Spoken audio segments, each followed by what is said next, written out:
Recipe ఒక మామిడికాయ అప్పటికప్పుడు పచ్చడి పెడతాను.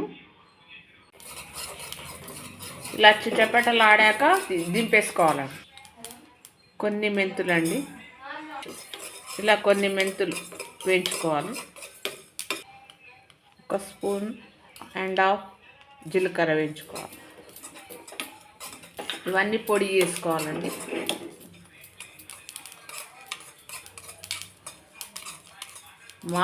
టేస్ట్ ఉండదండి పచ్చడి, దూరగా వేయించుకోవాలి.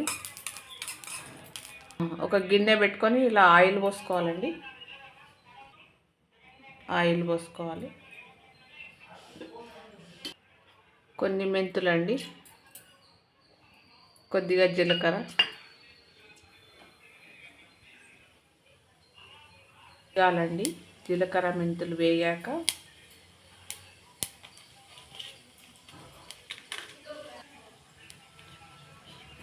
ఆవాలు, 2 ఎండుమిర్చి అండి.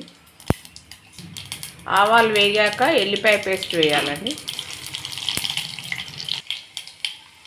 కొద్దిగా పసుపు,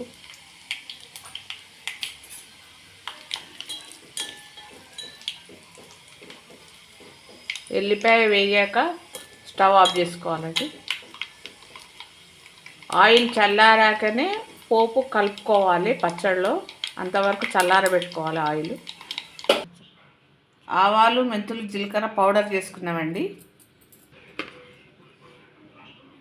కారం,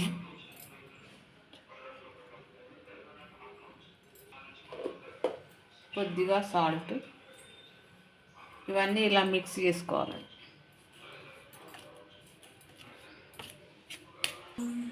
ఇలా ఆయిల్ చల్లారాక ఈ పౌడర్స్ అన్నీ ఇందులో వేసుకొని కలుపుకోవాలండి. ఈ పౌడర్ వేసి కలిపాక ఈ ముక్కలు వేసుకొని కలుపుకోవాలండి.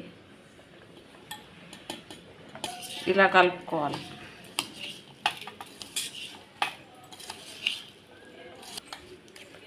ముక్కలకు పట్టుకుంటుందండి ఇట్లా ఉప్పు కారం బాగా కలిపితే. ఇది బాటిల్లో వేసుకోవాలండి. గ్లాస్ బాటిల్ కానీ జాడీలో, చిన్న జాడీలో కానీ వేసుకోవచ్చు. నెక్స్ట్ డే అయితే టేస్ట్ బాగుంటుందండి. ఇవాళ పెట్టినాక నెక్స్ట్ డే అయితే మామిడికాయ పచ్చడి రెడీ అండి. ఇలాగే మీరు కూడా చేసుకోండి. ఈ వీడియో చూసిన వాళ్ళందరికీ థ్యాంక్ యూ. Please subscribe.